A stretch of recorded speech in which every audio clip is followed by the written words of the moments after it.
Hello everyone, Nathan here, and I wanted to make a video about my top games of 2017, but I think I've missed a chance on that one by about 2 months. So instead I thought screw it, I've been playing games for a long time now, and this is a chance to talk not just about my favourite games of last year, but about my favourite games from the entirety of the past decade. Now, I've also thrown in some honourable mentions for games that may not necessarily have been perfect, but that did something to get me hooked. So here it is, my top game of every year from 2008 to 2017. 2008. Fallout 3. Kicking us off then is Fallout 3, the first game I'd played in the Fallout franchise, and the freedom that this game offers is what made me become a fan of the series. It's one of the first times I can remember playing a game and being able to go anywhere, do the quests in any order, and make my character be who I wanted them to be. At the time, I felt that the karma system was just brilliant. Being able to be the good guy and get benefits because people liked me, or instead be a total douchebag and get what I wanted because people were afraid of me, was a new concept in gaming to me, and getting different ending cinematics based on those decisions was a nice addition too. Being 15 at the time, this is one of the first games that really grabbed me and pulled me into its interesting post-apocalyptic world. Looking back, I also think that the VATS system for combat, allowing you to stop time and take RNG based shots at the enemy, helped to mask the problem with shooter aiming on a controller, since I played this the first time round on PS3. Now personally, I ended up much preferring Fallout New Vegas, which I still believe to be the best in the series, but Fallout 3 was my, and a lot of other people's, point of entry into the franchise, and it certainly did a good enough job of keeping people interested for the future games in the series. Going back, things aren't quite as smooth and perfect as I remember, but I still think I could play this one through all over again and still have a great time. Especially seeing as, even though I've fairly recently gone through and finished it, the first time I played it, I actually didn't reach the end of the main quest, as I got sidetracked with other quest lines and just generally exploring every little thing I could.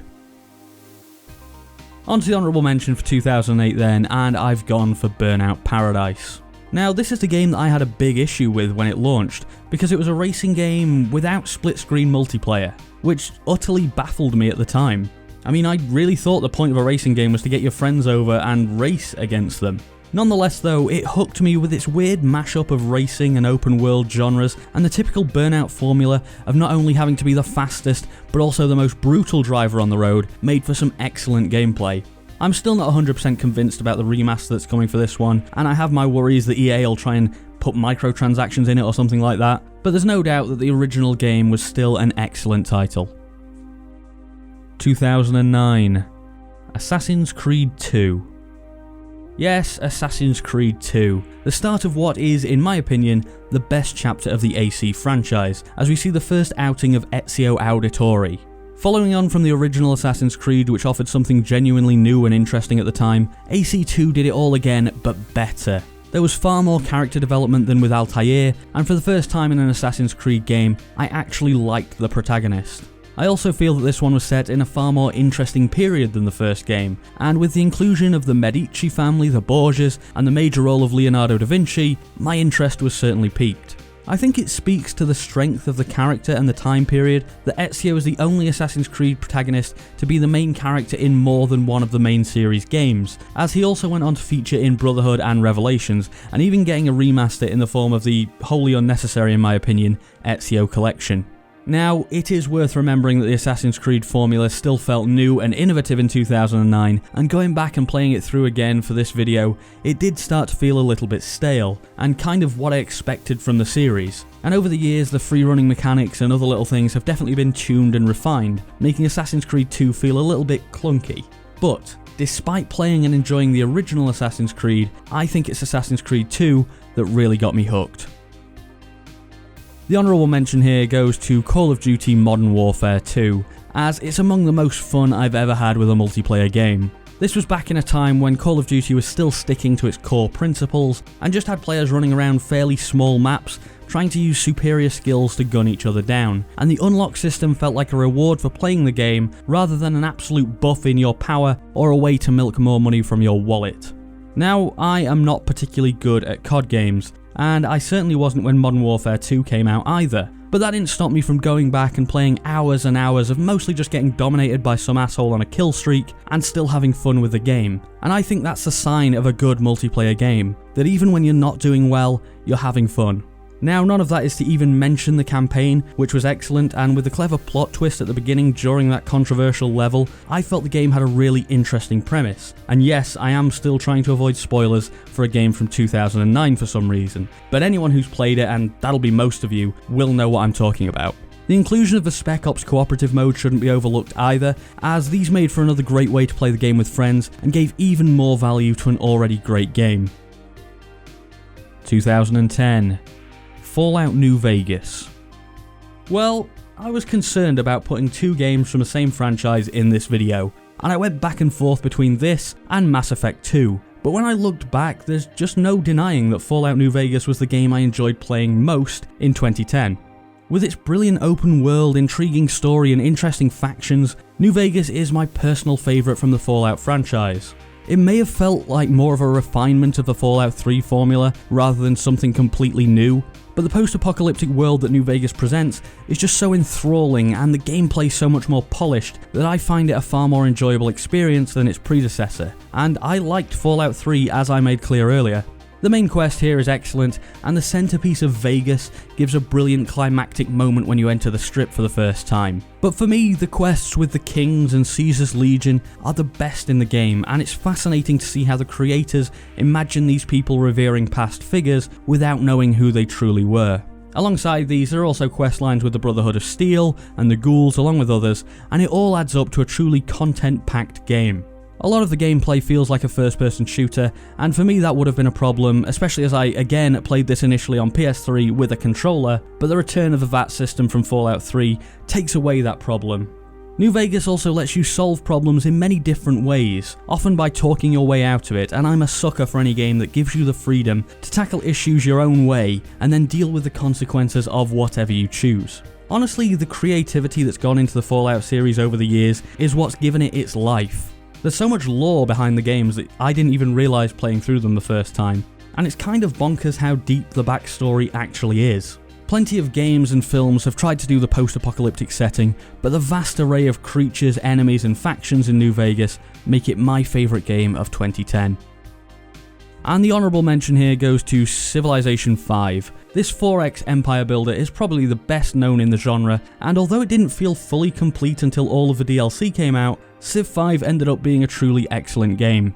Now, many newcomers to the series see this as a very historically accurate franchise, and are surprised when they see just how silly things get. Whether you have planes in the 17th century or end up sending tanks to face spearmen, Civ isn't supposed to be accurate, and that's one of the things that makes it so fun. The DLC for the game added so many new systems such as the World Congress, which was added with the Brave New World expansion, which can totally change the way you play the game, and make other nations either love or resent you. But nonetheless, the base game was fun on its own when it launched, and if it had had all the features of a finished product, it would have definitely been pushing New Vegas for my top spot. 2011. Skyrim. Hey, I know a lot of hardcore gamers have a problem with Skyrim, and if I'm honest, I've got totally sick of all the re-releases and remasters that it's been getting. I mean, make Elder Scrolls 6, Bethesda, for God's sake. But still, having said all that, Skyrim consumed several weeks of my life in 2011, and it immersed me completely into a world that was full of magic and mystery. I think over the years I must be reaching 1,000 hours playing Skyrim in all its forms, and the amount of content here means that there are still quests that I've never done. In fact, it probably took until around the 100-hour mark before I beat the main quest line, because there's just so much other stuff I wanted to do. Whether it's resolving a civil war, or finding out what's going on in the Thieves Guild, there are so many quests in this game that feel like they could have easily been the main storyline. Alongside that, there's the leveling system that drew me in and made me try to max out everything I possibly could to become the most powerful person ever to inhabit Tamriel. The base game had so much great content, and some of the DLC really added to the game, with entirely new areas such as Solstheim, which offered new quests, stronger weapons and armour, and new enemies to destroy. And even though a couple of the DLCs were underwhelming, the PC modding scene for Skyrim has created so many amazing ways to keep the game fresh that even today going back and playing can be completely different from the first time you picked it up. Moving on to the honourable mention, and I've gone with LA Noire. This cop drama set in 1947 LA gets this mention because it was genuinely innovative and managed to remain a great game. The face scan technology used in this one may look slightly dated nowadays, but back in 2011 it was a revelation, and the use of actors' facial expressions to determine whether or not they were telling the truth made for some great gameplay. I love mysteries anyway. Gathering clues, talking to witnesses, and trying to find out who did it is a fun test of your brain power. But when you mix that with the setting of LA Noire, you have something truly special. And seeing characters deal with what they went through in the war adds another layer of depth to the story, along with some brief exploration of the racist nature of the US in the 40s. Now, there were definitely moments of slowdown in this one where you felt like not much was happening, but in general the game felt like it tried out a whole host of new ideas and for the most part got them right. 2012. Xcom Enemy Unknown. Yes, Xcom Enemy Unknown saw the return of a beloved series, but for me it was the first time I'd touched an Xcom game, and what an introduction it was. Having to protect the planet from a hostile alien force using some of the best turn-based tactical gameplay I've ever experienced made for one of the most surprisingly enjoyable moments I've had in gaming. The way that Xcom builds you up throughout the game gives you something to strive for as you train up your soldiers, get better equipment and build your base. And the surprises that Xcom throws at you keeps the game fresh all through the story. For example, the first time you encounter chrysalids, not knowing what they can do is terrifying. And once you learn their strengths, you have to adapt your tactics massively to take them out. Having procedurally generated maps makes a second playthrough worth it, as the game feels different enough from the first time you went through. And although the RNG based combat can be pretty damn frustrating, with more than 1 in 20 95% shots seeming to miss, I found the experience most rewarding if you roll with whatever happens and try to deal with what sometimes feels like BS that the game throws in your face. Now, I've said it in the past and I'll say it again, my favourite aspect of this game is the fact that all your soldiers are customizable and you can make them look, talk and act however you want. And I always find that naming them after your friends is a great way for them to develop their own little backstories. And those backstories are what really invest you in these characters and make you want to see them do well and protect them from whatever the aliens can throw at them.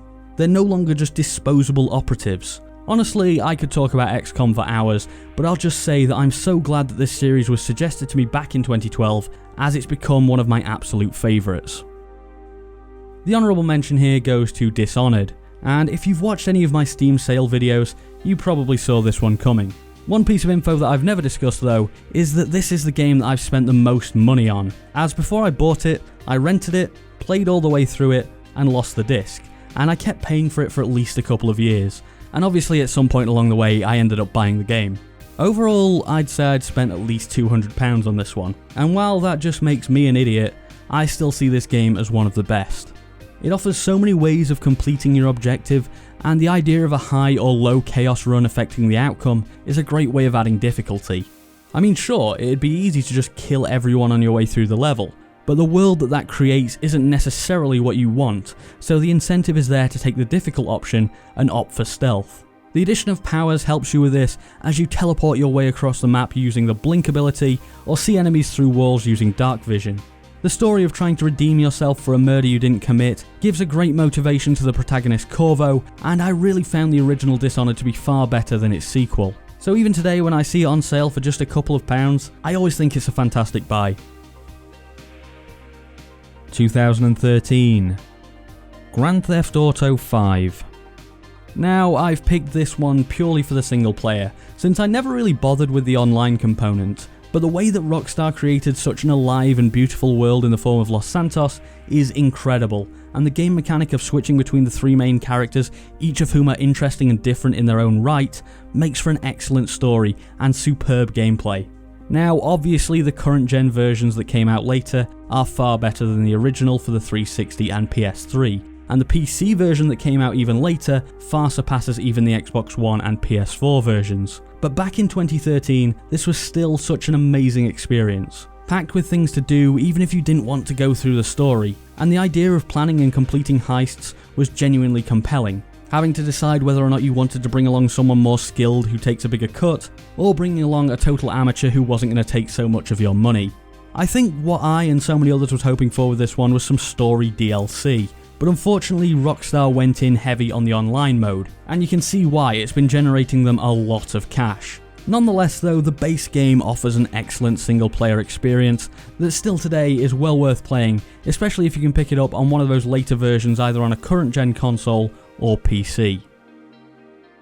My honourable mention here goes to Battlefield 4, and I ummed and ahed a lot about whether or not this should be The Last of Us, which in many ways was a far better game. But like I said at the start, I wanted my honourable mentions not necessarily to be the second best game of the year, but something that hooked me in, and Battlefield 4 certainly did that. With its wide open maps, countless guns and attachment combinations, and array of vehicles, Battlefield 4 really captured the feeling of full-on warfare. And it's one of the most content-packed multiplayer games ever made. If you want to snipe, sure, there are loads of ways that you can do that. If you want to battle in close quarters, well, there's a bunch of shotguns or SMGs to choose from, and if you want to do something in between, there's hundreds of ways to do that too. So when Battlefield 1 was released, I was disappointed because it offered so much less than BF4, where you can pick optic, barrel attachment and grip to really make any gun fit more closely the playstyle you wanted. Now, obviously Battlefield 4 launched in a pretty dodgy state, and to say that the game that we initially got wouldn't have got anywhere near this list would be an understatement. But BF4 developed over the years into what I feel is one of the best multiplayer shooters of all time, and to my mind is still more fun to pick up and play today than either Battlefield 1 or the often forgotten Hardline.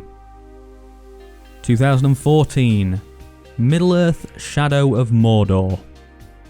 Yes, I know Warner Bros tried to make the sequel to this one a massive shameful cash cow, and there was the controversy about paid positive reviews here, but this game really didn't need to pay for those reviews.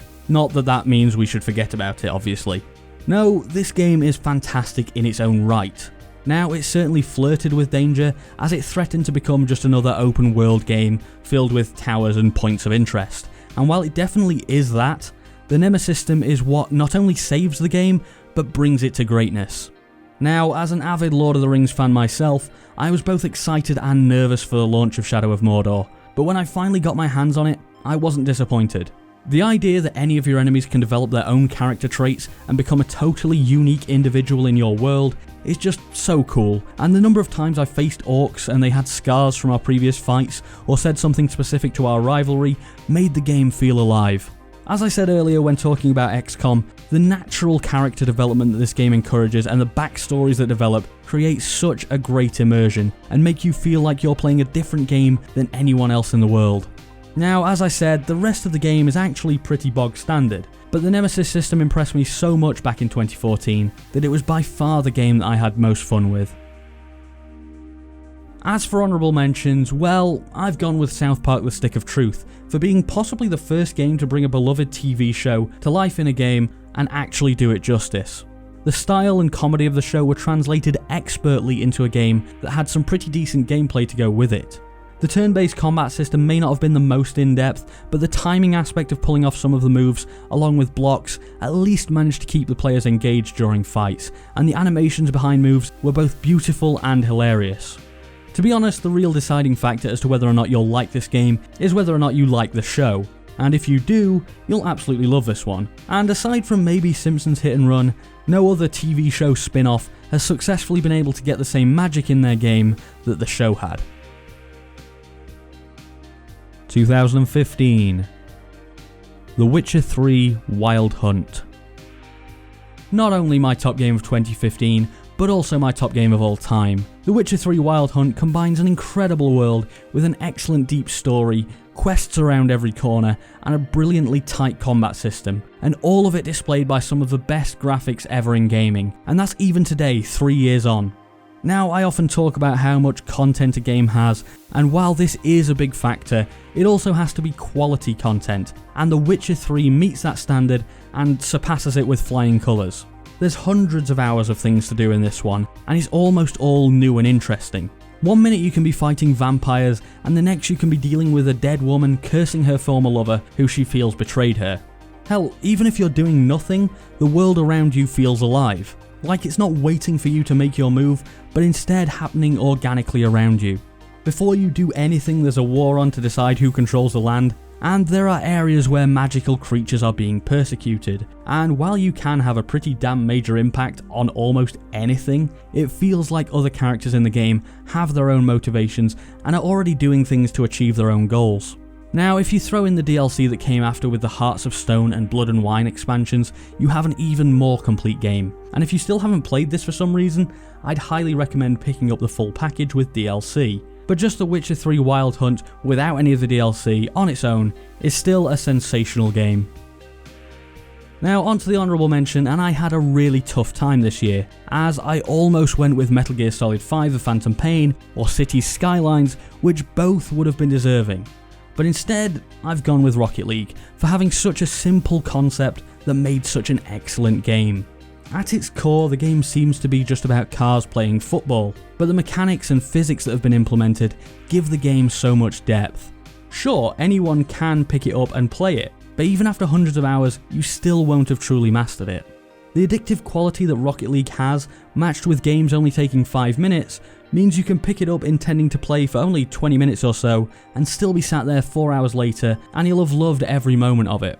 I also have to give a tip of my hat to the DLC practices of the devs Psionic, as while they do offer paid items, they've also been adding major content to the game for free, including new stadiums and modes, such as the crazy Rumble mode, which adds random power-ups to the game and makes for some truly chaotic moments.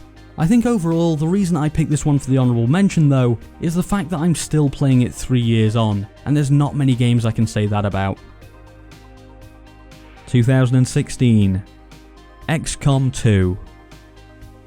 Hey, it's the second Xcom game on this list, and there's a lot in Xcom 2 that's very similar to the 2012 game, but Xcom 2 takes those ideas and builds on them in meaningful ways. No longer defending from an alien attack, Xcom 2 assumes you lost, and now you have to take back the planet, and this change from being on the defensive to a more guerrilla attacking style of warfare gives a new feeling to the game. New enemies, new environments, and I think most importantly new mechanics are what really differentiate this one. Now the main new mechanic that I loved was the ambush system that allows you to creep up on groups of enemies, set up some Overwatch, and then take your first shot. When the aliens realise they're being attacked and scatter, your other soldiers clean them up before the enemies even get a chance to retaliate. This, paired with more mission timers adding a greater sense of urgency, made the combat feel more interesting and fast paced than in Enemy Unknown. Honestly, it feels like it's not too different to XCOM 2012, but when you play XCOM 2 and then go back and try to play Enemy Unknown again, you feel the difference. XCOM 2 is a more refined, more polished version of a game that was already superb, and it adds a new interesting story to go along with it. The expansion for this one, War of the Chosen, adds massively on top of this too, but XCOM 2 already had easily enough to be my game of the year. So for the only time in the video we've got 2 honourable mentions, and it's simply because I couldn't decide between the two which one to leave out. So let's start with Overwatch, and even though I haven't really touched this game in a long time, it'd be stupid to deny the impact it had on me in 2016. This is a game that not only hooked me with its lovable cast of characters and the team synergy that they created, but it also had me watching esports and subscribing to YouTube channels purely for their Overwatch content. I think for a good month or two, this really was the only game I cared about, and it's because of how well designed it is. There's a character for everyone. If you're an aim god, then take McCree and dominate with headshots. If you're a bit more inaccurate like me, then pick Winston, whose short-range weapon only has to be pointed in the vague direction of an enemy to connect. Or if you want something totally different and almost non-shooter, then pick Mercy and focus on healing rather than killing. The heroes really are what make the game. They are essential to not only the gameplay, but also the charm of Overwatch, and that's why it hooked me so much. As for the other honourable mention, well, I've gone for Uncharted 4, a game that really is the antithesis of what game company executives tell us we're supposed to want. It's focused on single player, it's linear, and what you pay for is what you get. And you know what? It's an amazing experience. Taking its cue from its predecessors in the series, Uncharted 4 takes the formula of high-paced, crazy action and cranks it up to 11. And all while being one of the most gorgeous looking games ever made. I mean, the fact that they managed to get this out of a PS4 is incredible. This is Nathan Drake's final adventure, and it sees him teaming up with his long lost brother as they search for pirate treasure. and it's not short on the huge blockbuster moments that you'd expect from the series, including a brilliantly directed car chase sequence. Not only that, but Uncharted 4 also offers an interesting story, chasing pirate treasure across the globe from Scotland to Madagascar. This truly is a masterpiece. Plus, if you call your main character Nathan, you're already on my good side. Honestly, one of my main concerns making this video is that when I played the games to get footage, I'd become hooked on some of them again and have to replay them. And the highest praise that I can give to Uncharted 4 is that I'm already deep into its story again and I'm loving it. 2017. Persona 5. So here we are, the reason for making this entire video, 2017. And I know, what about Zelda? Why is Mario not top, right? Well, I just had much more fun with Persona 5. The bizarre mix of balancing the normal school life of a teenager with fighting grotesque representations of people's true forms, invading their castles and changing their hearts, was just so compelling to me. And alongside that, this is a game that doesn't shy away from difficult subjects. There's storylines about a teacher who sexually harasses his students, suicide and prostitution, and I feel that this willingness to have these so prominently featured made the game feel much more engaging than it otherwise would have, and offers a great motivation for some of your actions. The fact that improving your relationships with other characters helps you with in-game advantages also gives meaning to the things you do outside of the main gameplay, and side activities such as going to the batting cages that improve your attributes give a good variety and freshness to the game. Now the combat here is turn-based and I think that'll put a lot of people off. So let me be clear and say that I actually like turn-based combat systems. I grew up playing Pokemon games, so they've kind of always been with me. And that enjoyment out of turn-based systems probably swayed my views here a bit. But even so, it's a really excellent implementation of them, as you have several different moves to use including strengths and weaknesses, and you'll have to choose your party for their synergies. For example, you'll probably need a healer, as some enemies can have really nasty attacks to take characters out very quickly, and you'll want a good mixture of the different elements with strengths and weaknesses to take on whatever the enemy can throw at you. Now Persona 5 is probably helped by the fact that it was my first Persona game, and therefore everything felt so fresh and different. But it's another one of those games where I'm now playing through it a second time, and I now feel like I'm a fan of the series and I'll be looking forward to whenever the time comes for Persona 6. So on to the honourable mentions, and here's an odd one. I can't show footage of Mario Odyssey without it being claimed. I mean, Video Game Donkey did a video on it, and in my opinion it was completely fair use, still got claimed by Nintendo.